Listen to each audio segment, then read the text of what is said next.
Ahora sí, buenas tardes. Por ahí apareció nuestro invitado esta noche. Les decía bienvenidos todos a la charla de la Fundación Un Camino. Hoy tenemos a Eugenio Tironi de invitado. Después de los resultados de las votaciones de ayer, creo que nos viene, pero como anillo al dedo, el tema de la charla de hoy, esto del diálogo, la cultura de la cancelación, de la impaciencia, la empatía. Eugenio acaba de lanzar hace unas pocas semanas su libro La sociedad impaciente. Así es que queremos conversar con él, queremos escucharlo, ver su mirada. Eugenio Tironi no necesita demasiada presentación, me imagino que todas ustedes lo conocen. Eugenio es ensayista, es empresario, es consultor, es miembro de número de la Academia de Ciencias Sociales, Políticas y Morales del Instituto de Chile, es socio y presidente de Tironi, es profesor de la Escuela de Gobierno de la Universidad Católica, y me imagino que lo pueden leer en los medios de comunicación con bastante frecuencia. Estamos en medio de una cultura y de un ambiente de mucha desconfianza, de mucha polarización, de mucha cancelación, con un ambiente también de mucha impaciencia, con poca capacidad de diálogo, etc. Así es que hemos invitado a Eugenio para que podamos escucharlo, ver su mirada, cómo ve la situación, etc. Así que Eugenio, muy bienvenido, gracias por aceptar la invitación y todo tuyo el micrófono.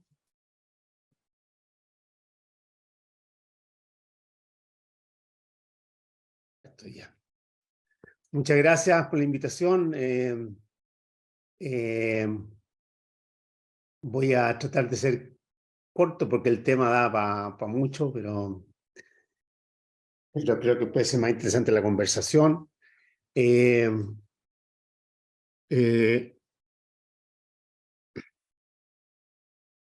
bueno, ayer me habían pedido del diario El País de España que escribir algo en la noche del domingo respecto a los resultados de la elección. Yo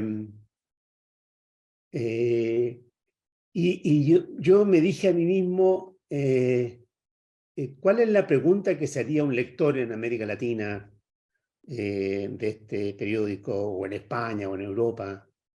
Y pensé, es la pregunta que, bueno, que en realidad hace todo visitante extranjero que conversa con uno cuando viene, que hace todo periodista extranjero con los cuales me toca conversar, y es la pregunta: ¿y a ustedes, los chilenos, qué les pasó? ¿Qué les pasó que después de haber ideado y planteado una convención única en la historia, en términos de paridad, de representación de los pueblos originarios, y que buscó además diseñar una forma de convivencia que asumía como los retos de este siglo, ¿eh? Y los fracasos del siglo pasado, terminara con una propuesta que fue rechazada masivamente por la población.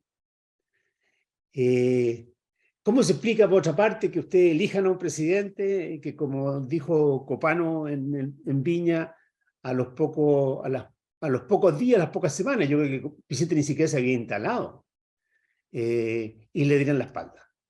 En circunstancias que parecía un presidente lleno de... que respondía a muchas ilusiones, joven, de izquierda, que venía de las luchas sociales, muy comprometido con las causas de los derechos humanos y de la democracia, y que, bueno, se presentaba como una nueva figura de escala mundial, ¿eh?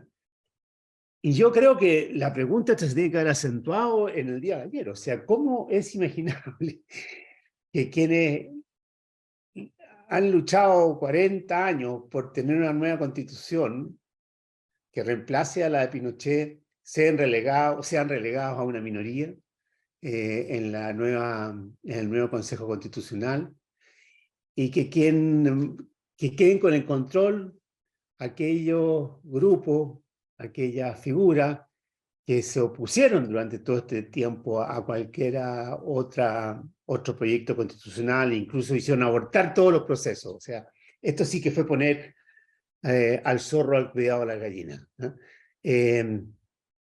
Entonces, y yo creo que esto remite un poco a la reflexión que yo hago en mi libro y que quiero introducir acá, y que es esta misma, o sea, ¿qué nos ha pasado? ¿Qué nos pasó? Y, y claro, yo creo que es una reflexión que hacemos poco, yo creo que hacemos poco, que tendemos a hacer, a pasar por alto, digamos, la cantidad de transformaciones y cambios que hemos tenido en tan poco tiempo, y que parece que no terminan de suceder. Entonces, esto me llevó a mí a pensar un poco qué había sido, por una parte, el estallido, qué fue la convención, qué pasó en septiembre del año pasado. Y bueno, ¿qué representó el triunfo de Boric? Y la Boricmanía, ¿no? Ya se nos olvidó, pero que en un momento existió, ¿no? Y bueno, y uno comienza a revisar, yo creo que digamos, hoy en día, digamos, como que el estallido, si ustedes observan el estallido que a todo el mundo sorprendió, que detuvo al país, que estuvo a punto de derivar en una situación revolucionaria, en una ruptura democrática, que obligó a los partidos políticos a gestar con mucha celeridad un acuerdo histórico, como fue el de iniciar un proceso constituyente. Hoy día se ve como una suerte de, como que fue una asonada de un grupo de delincuentes, que fue además digamos, se ha pasado totalmente por alto que en torno a, que en esos días se movilizaron millones de chilenas y chilenos levantando todo tipo de demandas. Y hoy día parece que fue nada más que fruto de los octubristas, de los ideólogos, de los que levantaban la bandera del Matapaco, y que todos los problemas que hemos tenido desde entonces en adelante, entre otros la inmigración, la violencia, tiene que ver con un discurso, con unos slogans que deterioraron la autoridad de la policía, de la justicia, en general de todos los organismos del Estado. Entonces, yo creo que esa visión totalmente maniquea, digamos, de lo que fue este fenómeno, yo creo que no hace bastante mal. Yo creo que este fue un fenómeno que no fue planificado por nadie. Todavía andan buscando los agentes, no sé, cubanos o soviéticos que se acabaron, o venezolanos que organizaron todo esto y no lo han logrado encontrar. Que no fue dirigido por nadie, que no tuvo una agenda preestablecida, que a todos nos sorprendió y nos asustó, porque respondía como a una dinámica que no comprendíamos, que no estaba en nuestro radar, pero que expresó como una emoción, un sentimiento de hastío, de ansiedad que no se logra procesar, administrar, un nivel de sofocamiento, como ha dicho un colega mío, Danilo Martuchelli, por una mecánica de la vida totalmente basada en fórmulas y en contratos que uno no entiende, y que se van imponiendo como una ley física, una ley mecánica, y que además muchos de ellos, ¿no es cierto?, pasan por internet o por conversaciones con un call center, ¿no? Porque las relaciones interpersonales son bastante más escasas. Bueno, y esto estalla, se levanta como chivo expiatorio lo que habían sido los 30 años anteriores, porque siempre cuando se producen estos hitos fundacionales, se requiere, ¿no es cierto?, condenar el pasado para justificar lo que viene, ¿no es cierto? Lo que hizo la Junta Militar en su momento, en el año 73, y avalado, digamos, por Jaime Guzmán, condenar el pasado. Todo el Chile anterior a ello había sido simplemente un desastre, y ahora venía una nueva era. Pasó lo mismo, trae el estallido, y trae el estallido, como decía, la clase política saca de sus mangas este conejo que fue el proceso constitucional, que es refrendado por un plebiscito mayoritariamente, y que al momento de elegir a los convencionales, otra sorpresa, arrasa con la clase política, arrasa con los viejos dirigentes, con la vieja figura, algo parecido, entre paréntesis, a lo que ocurrió ayer, ¿eh? Y coloca personas que vienen de otra parte, que vienen de los territorios, de las luchas sociales, en general de las causas, como el indigenismo, el feminismo, el ambientalismo, y que se toman la convención. Y se la toman de una manera que totalmente inesperada, porque como los antiguos intelectuales de este proceso, como habían sido, por ejemplo, los Fernando Atria, quedaron desplazados. Los antiguos partidos quedaron desplazados. Viejos dirigentes y figuras intelectuales le imploraron se acercaron a implorarle a la convención que por favor aceptaran el diálogo, el acuerdo para llegar a una propuesta que fuera mayoritaria.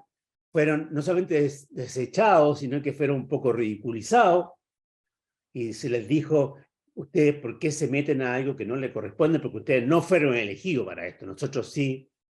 Fue el presidente recién electo, Boric, y antes había ido, ojo, Bachelet y Lago, a pedirle a los convencionales que renunciaran a este refundacionismo, que renunciaran al maximalismo, y buscaran un entendimiento más amplio. Nada, no hubo manera de que eso se aceptara, y se terminó en esta propuesta que todos conocimos. Bueno, que algunos, yo me incluyo, pensamos que era una propuesta que, teniendo miles de defectos, era mejor aprobarla para luego modificarla en el Parlamento, pero muchos otros, vieron en esto una amenaza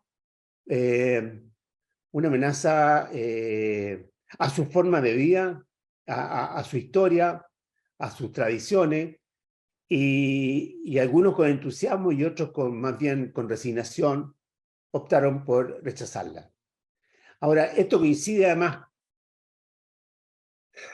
sobre esto como hay como bastante literatura, ¿eh? Lo que hace la convención, si uno lo mira con distancia hoy día, es que si usted puso en un texto todos los temas que son propios de la llamada agenda liberal, ¿eh? Que en general prevalece entre los jóvenes y en el mundo universitario de todos los países desarrollados, ¿eh? El llamado wokeismo, de woke. Y es sabido de que cuando se plantea ese tipo de agenda, que modifica el lenguaje, que plantea otro tipo de poder territorial, que lleva al extremo la demanda feminista, que asume, por supuesto, todas las banderas de los movimientos LGBTQ+,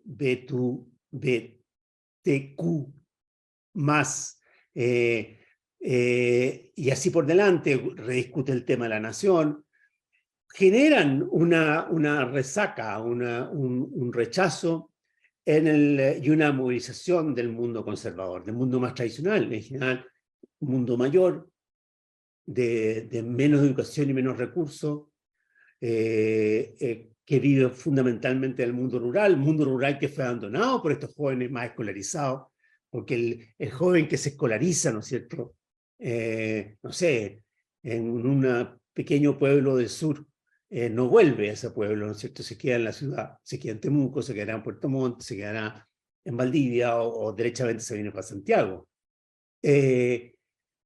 Bueno, y ese mundo que se vio amenazado con esta agenda, ñuñoína, como se le llamó en su momento, ¿ah? Además se sintió empujado a participar esta vez por el voto obligatorio y dio como resultado ese terremoto que fue el 4 de septiembre. Y yo creo que, que allí se produjo un quiebre extremadamente importante. ¿Ah? Yo creo que,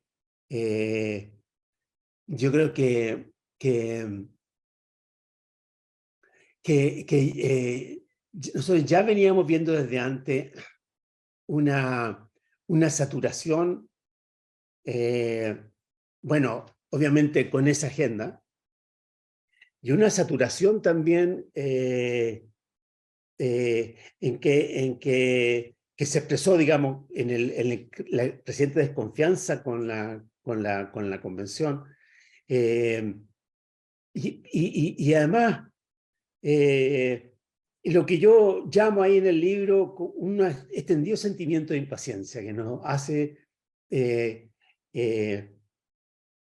tener muy poca fe en los ídolos que en un momento abrazamos o en los líderes que alguna vez seguimos y nos lleva a romper con mucha facilidad con ellos. Y yo creo que, bueno, yo no podría enumerar los factores que llevan a esa impaciencia, o sea, hay un sentimiento, o sea, nosotros estamos pagando el costo de una suerte de transición en materia de la organización familiar, o sea, la familia como un lugar donde se enseña la solidaridad se ha fracturado. ¿Ah? El Estado no opera tampoco como factor de protección. La protección depende de cada uno a través de una red de contratos, ¿ah? Que cada uno maneja. ¿Ah?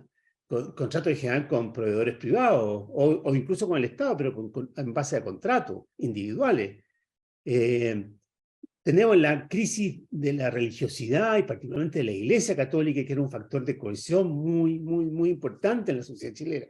Y eso genera, todo esto va generando, bueno, abrazamos como una respuesta a todo esto la idea que podíamos crecer económicamente de forma indefinida y que ese crecimiento iba a permitir a la familia y a las personas progresar indefinidamente en la vida.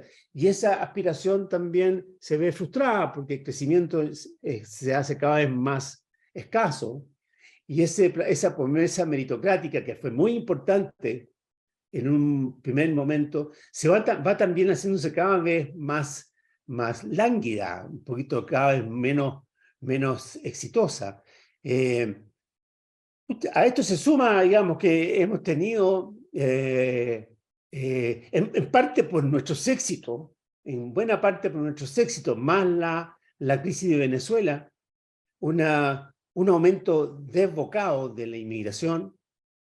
Y claro, para nosotros la inmigración en Chile no trae otro idioma, no trae otra religión, como le ha ocurrido, ¿no es cierto?, a los europeos, ¿no? Pero trae otras formas de relación con el Estado, trae otras formas de vinculación con la policía, trae otras formas de socialización, de diversión, de entretenimiento, y trae otras formas de delincuencia. Y eso ha pegado muy fuerte, sobre todo en este mundo más tradicional y en toda la sociedad en su conjunto.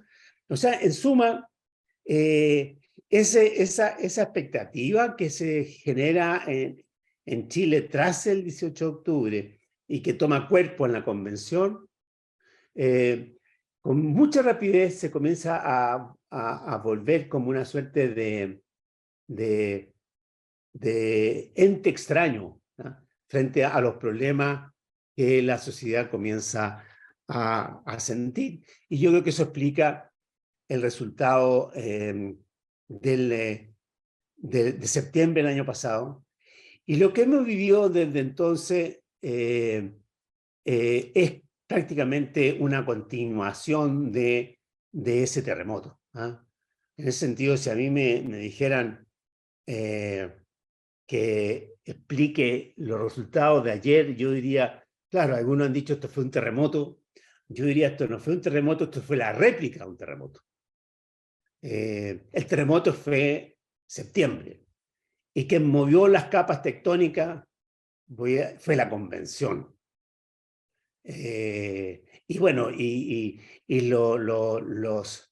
los intelectuales, los partidos políticos que no fueron capaces de contener a ese animal, digamos, que ellos mismos habían generado y criado. Ahora, esto no acaba con la impaciencia, hay que decir. Es probable que las cosas no queden quietas para siempre. ¿Ah?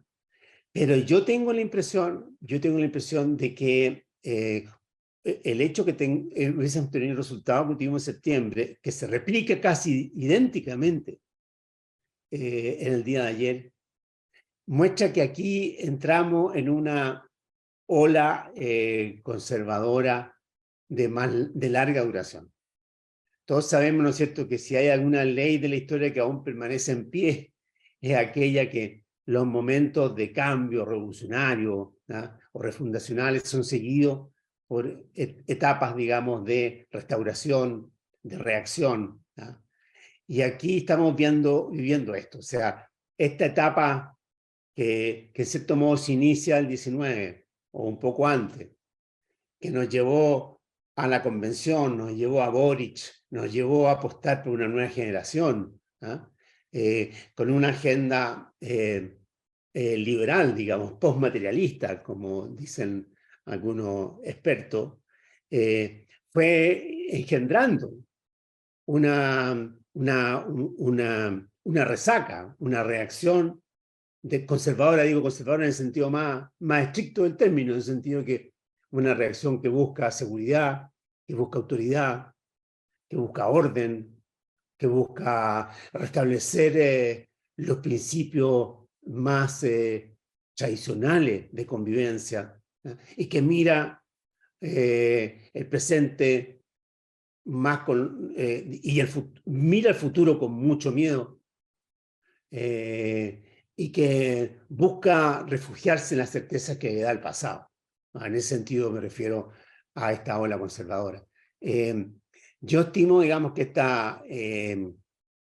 esta ola conservadora se va a mantener por bastante tiempo. En su interior pueden haber momentos de cambio, momentos de oscilaciones, pero que pasan a estar dominados por este sentimiento. ¿Ah? Yo creo que no nos vamos a sacar con mucha rapidez, en general, el miedo que hoy día está dominando las conductas de los chilenos y las chilenas, que el miedo a la delincuencia, el miedo a la inflación, el miedo a los inmigrantes, el miedo a los extranjeros. En todo el mundo, digamos, estos son factores que alimentan soluciones de derecha radical y a veces autoritaria, y Chile no es una excepción. Si uno lee, digamos, y observa el Partido Republicano, es de manual, es completamente de manual. ¿Ah? O sea, replica exactamente el discurso, la bandera de lo que fue la extrema derecha, lo que ha sido la extrema derecha europea y americana. Entonces, nada, pues yo creo que, como dije, no está fácil, gestionar esta sociedad donde la impaciencia nos hace tener tanta desconfianza, abandonar con tanta rapidez y declarar caducado aquello en lo cual creíamos. Yo me alegro, sin embargo, para no dar un mensaje pesimista, y que yo creo que otra cuestión que el mundo lo mira con cierto grado de admiración, es cómo hemos sido capaces, a pesar de todo esto, de encontrar salidas institucionales y democráticas a nuestras crisis. Lo hicimos el 18 de octubre, lo hicimos después de 4 de septiembre, cuando todo hacía presagiar que el proceso constituyente abortaba, y por tanto se abría un periodo de altísima incertidumbre. Y otra vez el mundo político logró encontrar una salida bastante sui generis, pero es la que estamos siguiendo en este momento. Y yo como que tengo la ilusión de que bueno, realizamos ayer la ronda de los consejeros en un clima bueno, como siempre, muy civilizado, con alta participación, altísima participación. Yo tengo la ilusión, y con esto termino, en realidad, de que esto va a fructificar. O sea, yo creo que en el interés de muchos, hay interés de muchos actores porque el proceso constitucional culmine bien.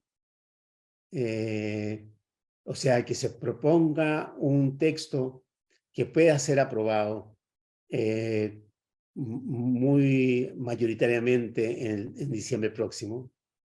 Yo creo que desde luego al gobierno le interesa una cosa así para poder cerrar este capítulo. Yo creo que al Partido Republicano y acá le interesa, porque para ellos lo importante no es la Constitución, lo importante es ocupar la moneda. Y para llegar a ocupar la moneda, que la tienen muy cerca en este minuto, le viene muy bien tener una postura constructiva en el proceso constitucional. Eso le pavimentaría el camino a la moneda. La derecha más tradicional, digamos, UDI, RN, está interesada en recuperar un poco un papel de centro. Hoy día ahí estaría el centro, y actuar como puente entre el gobierno y republicano. Entonces yo tengo la ilusión de que la cuestión constitucional cuaje. No va a ser una constitución perfecta, obviamente, no va a ser ninguna de la que muchos soñábamos, va a estar muy distante de lo que propuso la convención y va a estar mucho más cerca de la constitución del 80, incluso quizás de la original, no de la reformada, pero con todo yo creo que sería bueno para el país cerrar este capítulo, sobre todo a través de un tipo de constitución menos ambiciosa, mucho más breve, mucho más, y que deje más espacio a los juegos políticos. Y también está por verse si es posible llegar a algunos acuerdos puntuales sobre las reformas esenciales que ha planteado este gobierno y que en general son, yo creo, las que venimos postergando desde hace casi 20 años, en materias como pensiones, salud, tributaria. Con lo cual, claro, uno podrá tener quizás un gobierno que no va a cumplir ni con mucho, digamos, todas sus aspiraciones, pero eso pasa en general en todas las democracias, no sería la excepción. Lo importante es que logre superar la situación de crisis en la cual llegó al poder este gobierno después de octubre, y que con el correr de los meses se restablezcan confianzas básicas, algunas confianzas básicas que nos permitan recuperar la paciencia, porque yo creo que no hay relación humana que pueda mantenerse con este grado de enervamiento y de ansiedad que hemos tenido, digamos, en los últimos años. Eso sería, Carolina, como para empezar, y estoy abierto a cualquier comentario o pregunta de aquí en adelante. Gracias. Gracias, Eugenio. Por favor, les pido a quienes tengan preguntas, las ponen en el chat y las vamos a ir recogiendo. Quienes nos están siguiendo por YouTube también nos pueden mandar las preguntas y por interno estamos recibiendo. Mientras nos van llegando preguntas, Eugenio, me gustaría preguntarte a propósito de esto último que acabas de decir. Necesitamos los factores para recuperar la paciencia. A tu juicio, y reconociendo la complejidad del escenario que estamos viviendo, ¿cuáles serían 3 o 4 factores relevantes para poder recuperar esa paciencia? ¿No? Porque salgamos de la crispación en la que estamos.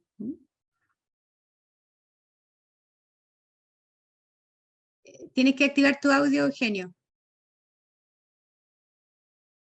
Nosotros, en un lapso muy breve de tiempo, pasamos como sociedad por la crisis de la familia, la crisis de la religión, la crisis de las grandes ideologías que nos daban como relatos confortables, la transformación de los partidos, maquinarias electorales, los sindicatos dejaron de ser comunidades de ayuda, pasaron a ser maquinarias transaccionales. O sea, nosotros nos desprendimos de todos aquellos airbags que nos permitían soportar las frustraciones, construir cohesión social y justificar la paciencia. O sea, justificar el hacer la cola, el postergar deseos, ¿no?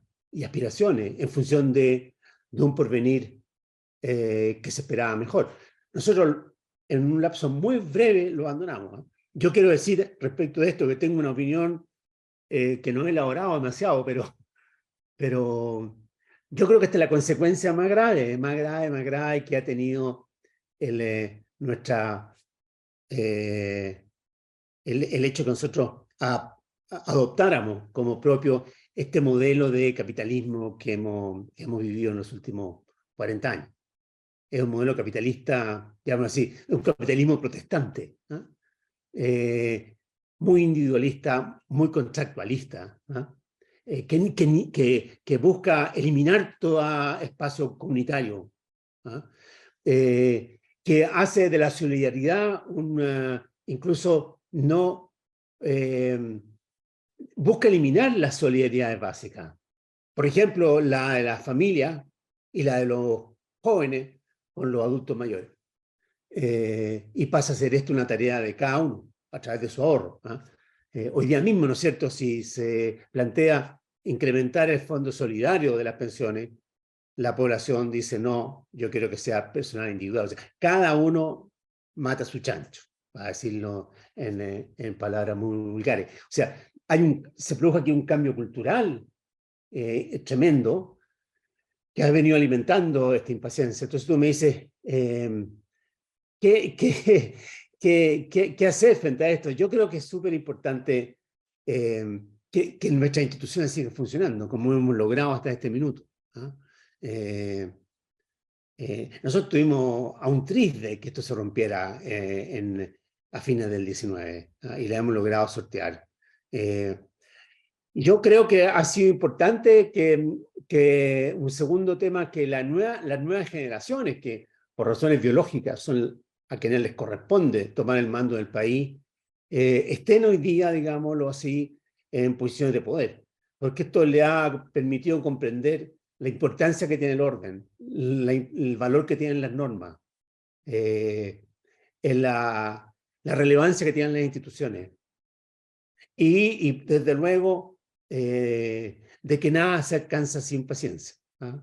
Y hay procesos que son largos cuando se trata de países y sociedades tan complejas. Yo creo que esto ha sido muy importante, ha sido un proceso de aprendizaje mayúsculo y acelerado, ¿ah? Que no lo podían obtener por la vía de sus padres, porque los jóvenes por definición rompen con ellos, ni lo iban a aprender en la escuela de gobierno de la Universidad Norteamericana. Esto se aprendía viviendo. Entonces yo creo que es un factor importante. Yo creo que también para mí es importante hoy día el que esta fuerza como el Partido Republicano pase a tomar posiciones de poder. Porque hoy día ya no va a poder, en la medida que domina la Convención, el Consejo Constitucional, y desde allí prácticamente domina el paisaje político chileno, tiene que hacerse cargo de los problemas, digamos, ¿no? no puede simplemente remitírselo a otros actores. Yo diría que por ahí sería mi respuesta de ir paso a paso. Yo creo que también, perdón, te agregaría una cosa. Yo creo que nosotros tenemos que proteger. Cuando digo proteger nuestra institución, incluye la del gobierno y el presidente de la República, ¿no? Y, y yo creo que así, paso a paso, vamos a ir recuperando nuestro sentido de comunidad, que es lo que hemos perdido, ¿no? Porque practicar el sentido de comunidad es practicar la espera, ¿no? El individualismo extremo el que nos lleva, digamos, a la impaciencia. Así que sería mi respuesta. Hay varias preguntas aquí en el chat, pero no sé Sí, si quiero empezar a mirar las preguntas del chat. hay una mano Les pido levantada. por favor que las preguntas las hagan por el chat, porque no le puedo dar la palabra a todos, así que por el chat y las vamos recogiendo. A ver, Alejandra Buroto pregunta, ¿cuál sería tu miedo o temor de manera particular? Te voy a hacer unas 3 ¿Ya? y ahí tú sigues. Paz pregunta, ¿qué cree usted que ocasionó el triunfo de ayer? Me parece que algunas de estas están respondidas. Luis Vega pregunta, ¿cómo se entienden los más de 2 millones de votos nulos? ¿Qué sectores votaron sociales, votaron nulo? Te dejo con esa y después Vale, seguimos haciendo más. vale. Parto con la última. Bueno, por lo que he escuchado, cuando hay voto obligatorio aumenta el voto nulo o voto en blanco, casi por definición, porque son más gente la que digamos, van a votar sin tener definido y sin saber mucho lo que está en juego.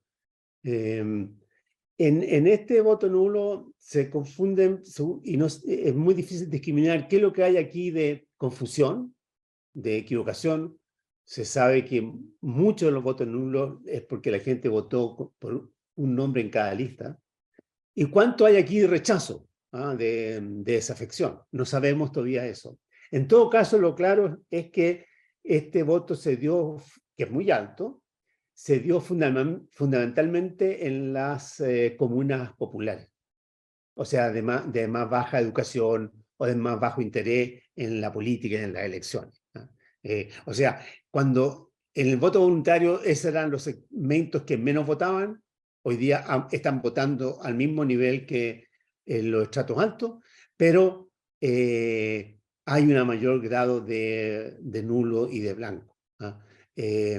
Eso es lo que podría responder respecto a esa pregunta. ¿Qué es lo que ocasionó el triunfo de ayer? Yo creo que no lo ocasionó, como digo que esto es una situación espejo de lo que pasó en septiembre, y lo que pasó en septiembre tiene que ver fundamentalmente con una convención y una clase política que creyó que octubre del 18 había sido una parucía, y que la situación que lo originó se había mantenido incólume para siempre y no se hizo cargo de los nuevos temores, y que en lugar de hacerse cargo de los nuevos temores que emergían, tuvimos pandemia, guerra de Ucrania, inflación, delincuencia, inmigración. En vez de hacerse cargo de eso, insistió en una batalla cultural hipermaximalista, ¿ah? Lo que sacó de la hibernación al Chile tradicional, que se abalanzó a las urnas y votó una vez y creó una suerte de identidad. Es duro decirlo, no sé, por lo menos para mí, pero así como la porfía de la Junta de Pinochet, que forzó a la Junta Militar de ponerlo en la papeleta del plebiscito del 88, que votábamos sí o no a la continuación de Pinochet, llevó a su derrota. Aquí la porfía de la convención, por proponer un texto maximalista, refundacional, que no tomó en cuenta los sentimientos y las nuevas aspiraciones de los chilenos, nos llevó a un plebiscito en que ganó masivamente el rechazo, y ese triunfo del rechazo no fue, o como algunos en algún momento quizás pensamos, un suceso pasajero. Creó una suerte de identidad que volvió a repetirse ahora y que ha sido capitalizado por el Partido Republicano. ¿Qué es lo que el miedo que yo tendría, digamos, que se me pregunta? No, el miedo que personalmente yo tengo, yo diría que el miedo a no dejarme morir antes de tiempo. El miedo a no dejarme atrapar por la resignación, el no dejarme atrapar por por, por la nostalgia, por el sentimiento, por la desconfianza hacia los jóvenes, a mirar que todo el mundo, digamos, es un caos, vis a vis lo que fue mi mundo del pasado, que es una manera en el fondo de decir que solo con nosotros, digamos, que si nosotros fuéramos inmortales, sería el paraíso, lo que no es así. Entonces, yo diría que ese es el miedo que a mí personalmente más me persigue. Te voy a hacer dos preguntas más que están vinculadas. A propósito de lo inesperado, lo volátil, lo insólito de la pendularidad, ¿no será este un rasgo constitutivo de la nueva era? Y otra, ¿es posible que este actuar pendular de las votaciones nos lleve a rechazar esta constitución y así a otro estallido social? Parece que los votos anulados expresan una protesta latente por este proceso. Respecto al primero, es totalmente cierto. Como decía, a ver, esto de lo pendular es la historia misma. O sea, si no hay que ver la Revolución Francesa. O sea, o la Revolución Rusa, copiada de la Revolución Francesa. O sea, por lo tanto, esta es la historia misma. Pensemos que después de Carter en Estados Unidos vino Reagan. Después de Obama vino Trump. O sea, después de Clinton vino Bush. O sea, esto no es... es como, más bien, una regularidad de la historia, no una excepción en la historia. Y esto claramente que se ha acentuado en estos tiempos, por efecto, como decía antes, del desmoronamiento de las creencias más duraderas, con más raíces, basadas en ideas religiosas o en ideas ideológicas que hoy día no existen. Entonces, y además esto se acentúa mucho, mucho por las redes sociales. Las redes sociales crean un sentimiento de horizontalidad, un sentimiento de que de pérdida de autoridad, que hace que las posturas, que las convicciones sean mucho más oscilantes. Entonces yo creo que sí, que esto es un signo de los nuevos tiempos. Ahora, si es posible que sea rechazado lo que se proponga, yo personalmente estimo que es muy poco probable. Uno, porque se acaba de demostrar que los chilenos y las chilenas seguimos participando en los eventos electorales. O sea, pese a que es escasísima la sanción al no votar, pese a que es obligatorio, las personas siguen yendo a votar. O sea, hay algún sentido, digamos, de valor a la vida y experiencia democrática. Segundo, yo, como dije, yo tengo la impresión que tanto a las fuerzas del oficialismo como de la oposición les interesa enormemente que este capítulo se cierre. Yo diría que, perdón que lo ponga así, pero si el Partido Republicano tiene una conducta constructiva y que lo lleva a respaldar el nuevo texto constitucional, o sea, que apruebe el apruebo, le queda muy pavimentado su camino a la moneda, muy pavimentado. ¿Ah? En ese sentido, esto puede resultar ya que nosotros tenemos nuestros años, esto parecido a lo que fue el plebiscito del 89. Lo que se recuerda, eso fue una reforma, hasta donde se pudo, de la Constitución del 80, que fue aprobada por el 90%. Yo no creo que lleguemos aquí al 90%, pero podríamos llegar a un porcentaje alto. Eso es lo que yo esperaría.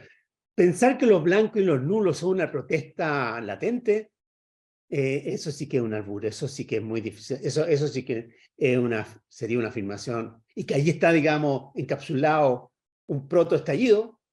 Eso sí que es una lectura demasiado arriesgada y a veces demasiado voluntarista. Ahí hay de todo. Allí hay, como dije, molestia con los políticos, pero también hay incomprensión, hay errores, no se sabe muy bien de dónde viene esa gente. Entonces yo creo que yo sería muy cuidadoso de hacer hipótesis a partir de eso, y sobre todo sería muy cuidadoso de quienes, digamos, comienzan ahora, van a sentirse los dueños, los intérpretes de los nulos y de los blancos. ¿Ah? Yo a eso le tendría mucha suspicacia. Hay una pregunta bien concreta de Felipe Martínez. ¿Qué elementos claves podrían activar acuerdos entre republicanos y apruebo dignidad? Y voy a ir a otra que está planteada acá. Con los republicanos muere el espíritu de una nueva constitución. ¿Cómo seguimos? Ahora, hay que decir, Por parto con lo ahí segundo. por ahora. ¿Mm? Parto con lo segundo. Hay que recordar que los republicanos fueron electos para confeccionar una nueva constitución. O sea, es muy difícil desdecirse de eso. O sea, no pueden, digamos, ser seleccionados para actuar como cocineros en un restaurante y después, una vez que ya están con el delantal puesto, decir que no van a hacer comida. ¿Ah? Que lo suyo no es la comida, sino que, no sé, la enfermería. No, tienen que hacer algo, si no sería para ellos un descrédito enorme. Sería su fin. Entonces y como ellos mismos no le dan demasiado valor, lo han dicho todas las veces que han sido consultados, no le dan mucho valor a la Constitución, sino que le dan valor a la gestión, a estar en la moneda, a tener a Casta en la moneda, a tener al Mesías en la moneda. Ellos van a privilegiar ese objetivo por encima de la Constitución. Y por lo tanto yo creo que yo apostaría que van a ser, como dije, más bien constructivos respecto a la cuestión constitucional. Ahora, claro, el espíritu un poco renovado que existió originalmente, de tomar los temas nuevos, de hacerse cargo de las demandas y de lo que movilizan a los jóvenes de hoy, eso olvidémoslo. ¿Ah? Hoy día, digámoslo así, las aspiraciones que uno puede tener respecto a la nueva constitución son muy minimalistas, ¿no? Ojalá que arregle el sistema político, básicamente, y algunas pocas cosas más, ¿ah? Y que no adopte definiciones que entraven el juego democrático futuro, ¿ah? Y lo dejen abierto. Yo diría que más allá de eso no aspiraría, ¿ah? Pero eso respecto. No sé si había otra pregunta. No. No. Voy a otro par. Miriam dice, piense que hemos sido demasiado pacientes frente a tanta manipulación y monopolio de los medios de comunicación. Interesante que puedas referirte un poquito a los medios de comunicación y tal vez redes sociales por ahí, Eugenio. Y Patricia dice, ¿cómo llegar a la empatía si no hemos podido superar la impaciencia? Te doy otra más. La cultura del miedo paraliza, nos aprisiona, encarcela, dejamos de ser libres y pasamos a ser borregos. Ahora un comentario más que una pregunta, perdón. Y luego hay otra pregunta que dice, ¿cree usted que en el caso de lograr el triunfo, la derecha podrá continuar en el poder en las próximas elecciones? Imagino que después de que se apruebe la Constitución, querrán decir. La Por ahí. derecha. Sí. Yo creo que como decía, salió una carta del Mercurio diciendo los republicanos decía, los republicanos tienen que saber a partir de ahora que otra cosa es con guitarra.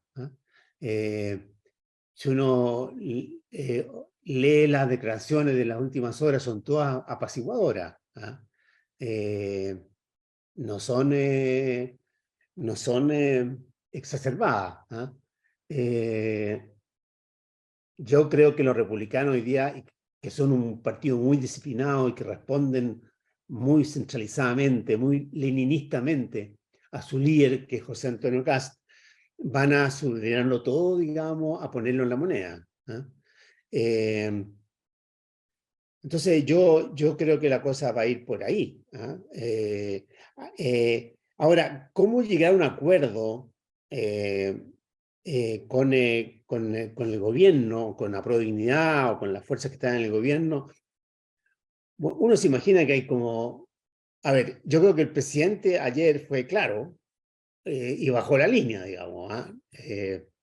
Esto no me hace renunciar a los acuerdos, sino al revés, me predispone aún más positivamente a buscar acuerdos, aunque tengamos que ceder. Y todas las declaraciones de las últimas horas de las fuerzas oficialistas van en esa dirección. Ya va a quedar muy poco de las propuestas originales. Aquí van a haber sesiones muy relevantes en todos los planos. Pero eso se puede concordar por dos vías. Una vía es llegando a un entendimiento con Chile Vamos, y particularmente con las palomas, digámoslo así, de Chile Vamos, que intentaron el esfuerzo de endurecerse para detener a Republicano y fracasaron, ¿no es cierto? Republicano le pasó por encima. Por lo tanto, quizá hoy día estén más abiertos a derechamente encontrar acuerdos sobre puntos clave con el gobierno y esperar que por ahí les caiga el tejo. A lo mejor ese es un camino que tiene más éxito. Y eso tendría que verse en el Congreso. Yo creo que esa es una vía posible. Y la otra vía posible, que yo les confieso que no descartaría conociendo o observando la audacia, digamos, de Kast, es que él se levante como una figura salvadora que busque algún entendimiento con el gobierno respecto a estas reformas críticas. Yo eso es algo que no descartaría. Yo estimo que para Kast y los republicanos es crear una situación de polarización que podría desembocar en situaciones de ingobernabilidad. En el contexto que tenemos una crisis de migración y una crisis de seguridad y una crisis económica que apenas la estamos administrando, es altamente peligroso. Pero yo no creo que José Antonio Kast esté participando en este Zoom o esté viendo este comentario por YouTube. Eugenio, me gustaría que te refirieras un poquito al rol que han jugado los medios de comunicación y las redes sociales, particularmente las redes sociales y los algoritmos y toda esta cosa que precisamente lo que hacen es romper el diálogo, presentarnos al otro como el malo, nosotros quedamos como los buenos, viceversa, con lo cual se hace muy difícil tender puentes. Entonces, a ver, ¿cómo estás viendo tú eso? Yo creo que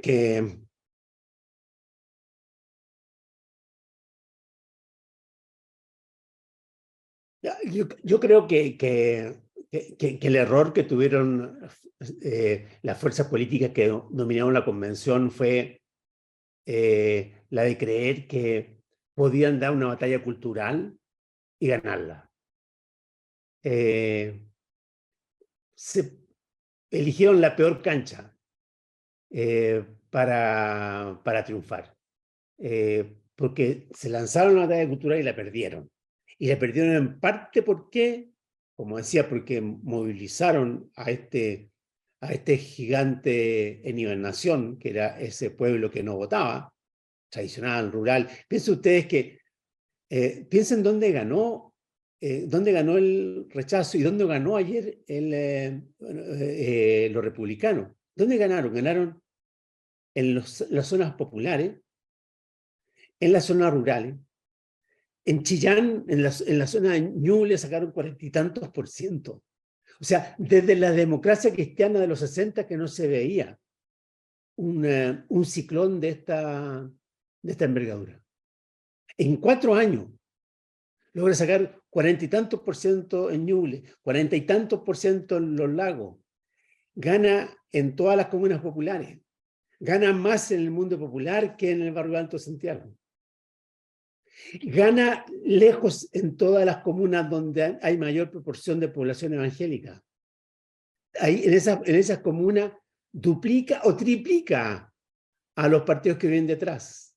O sea, el mundo evangélico ya está afiliado. ¿Ah?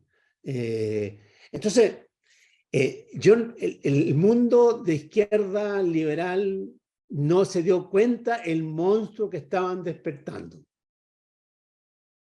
Y este es un monstruo que ya probó sangre, que le gustó, que le fue bien, y por lo tanto yo creo que no va a ser fácil aplacarlo. Y entonces, y en parte este monstruo fue tan eficaz porque los medios de comunicación convencionales que siguen siendo influyentes se sintieron amenazados. Ese es un mundo que se sintió mucho más amenazado por la agenda cultural que por la agenda socioeconómica. Y sí, yo creo que fue influyente, pero en ningún caso quiero decir que fue determinante. Los votantes de Ñuble o los votantes de Los Lagos, los votantes de las comunas populares del sur de Santiago no leen el Mercurio, tampoco leen La Tercera. ¿Ah? Y en cuanto a las redes sociales, yo creo que hay una suerte de mitología en eso, porque las redes sociales operan para todos, digamos, con las mismas reglas. O sea, cada uno de nosotros está en una cápsula donde ve reforzadas sus creencias por los algoritmos y por el tipo de gente que elige, y cree que el mundo se restringe a eso, y que todo el mundo piensa lo mismo. ¿Cierto? Esa es la frase que todos usamos.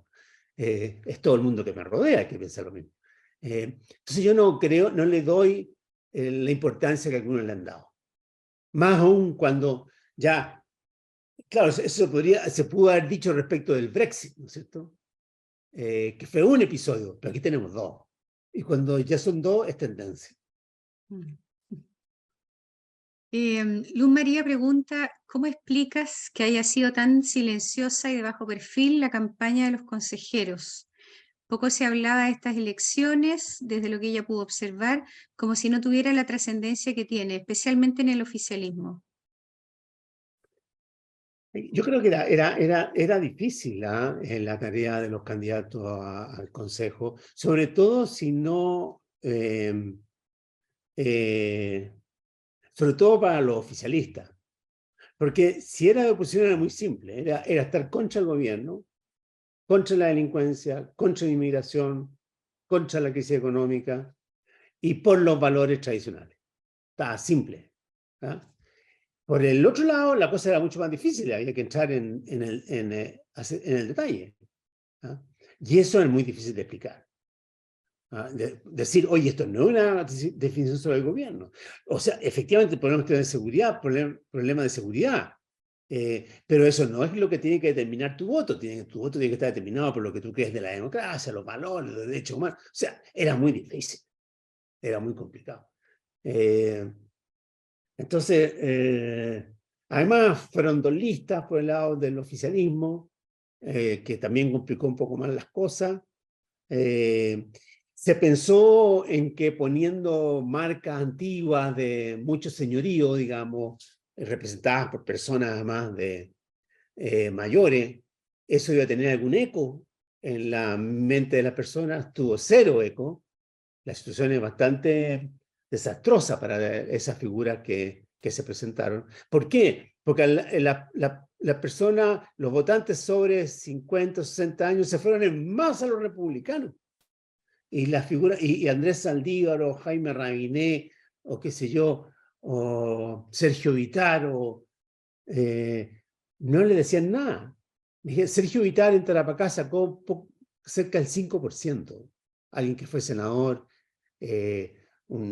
una figura importante en esa región durante un largo periodo, 5%. Y en Tarapacá, en Arica y en Antofagasta, los republicanos se llevaron prácticamente todos los votos. O sea, a mayor... y la campaña de republicanos, para decirlo crudamente, la hicieron los delincuentes. Lo hicieron, su hito electoral fundamental fueron los asesinatos de carabineros. Ahí se jugó esta cuestión. Estamos ya en la hora. Para terminar, Eugenio, me gustaría hacernos un poquito eco de la gente de a pie, digamos, y a ver si tú nos puedes ayudar a iluminar con 3, 4 elementos que nos ayuden a abrir el diálogo, a ponernos en el lugar del otro, a valorar la opinión del otro en las conversaciones familiares, comunitarias, parroquiales, sociales, etcétera, para ver cómo vamos reconstruyendo este tejido social. ¿Qué inputs, qué ideas darías tú? ¿Qué se te ocurre? Ayer el presidente decía, yo le pediría a los republicanos que no hicieran lo que hicimos nosotros. Él fue muy generoso al ponerse él ahí en la convención, ¿no? Que fue no escuchar, no dialogar y dejarse llevar, digamos, por sus propias ideas, no importa lo que pasara. Y yo agregaría a eso también no dejarse llevar por los prejuicios respecto de los otros, ¿ah? Que fue un poco lo que que hicieron ciertos segmentos, particularmente de la derecha, ¿no es cierto?, respecto a estos nuevos jóvenes líderes o a esta nueva generación del Frente Amplio, ¿ah? Que no tienen experiencia, que son comunistas camuflados, que son manejados por el PC, que no tienen respeto por la autoridad, etcétera, etcétera. Yo en ese sentido, y por lo menos en mi espíritu, yo intentaría no dejarme arrastrar por la tentación de estigmatizar y criminalizar a los republicanos. Ellos ganaron, y ganaron en buena lid, totalmente en buena lid. Aquí incluso no se puede ni siquiera decir que esto fue el dinero lo que determinó el triunfo. De hecho, muchos de sus candidatos gastaron menos dinero que los del otro lado y que fueron derrotados. Y por lo tanto, hay que darles la oportunidad como interlocutores. Y yo creo que eso a todos los niveles. Es muy fácil decir no a la polarización, pero al mismo tiempo asumir que esta viene nada más que del otro. Yo creo que si uno dice no a la polarización, tiene que partir por practicarla. Y la manera de practicarla es abrirse a comprender las motivaciones del otro y abrirse genuinamente al diálogo con el otro. Yo creo que ese nivel de amistad cívica es muy importante en una situación como la de hoy. 1.000.000 de gracias, Eugenio. Bueno, ahí están los inputs de Eugenio, creo que vale la pena. Están en el espíritu de lo que es la fundación, promover el diálogo, ponerse en el lugar del otro, ser consciente de los propios prejuicios para poder liberarse de los prejuicios, etc. Así es que tenemos una gran tarea por delante para ir liberándose de los miedos y de todo esto que nos ha tenido con tanto malestar durante este último tiempo. 1.000.000 de gracias, Eugenio, por darte el tiempo, por compartir tu análisis con cada uno de nosotros. Y a todos ustedes que asistieron hoy, los dejo invitadísimos para la charla del 5 de junio. Vamos a tener en esa oportunidad a Carlos Chickendance, un teólogo argentino que probablemente algunos de ustedes ya han escuchado o conocen, y vamos a conversar un poquito acerca de qué está pasando en la iglesia, en qué está la iglesia hoy después de la tremenda crisis que hemos tenido, que estamos arrastrando. Así es que el 5 de junio a las 7 los esperamos en este mismo canal, a esta misma hora. A todas, a todos, muchas gracias por haber estado. Eugenio, un millón de gracias nuevamente. Que estén todos Muchas muy gracias a bien. ustedes por el interés y por la atención. Muchas gracias, Carolina. Gracias. Chao.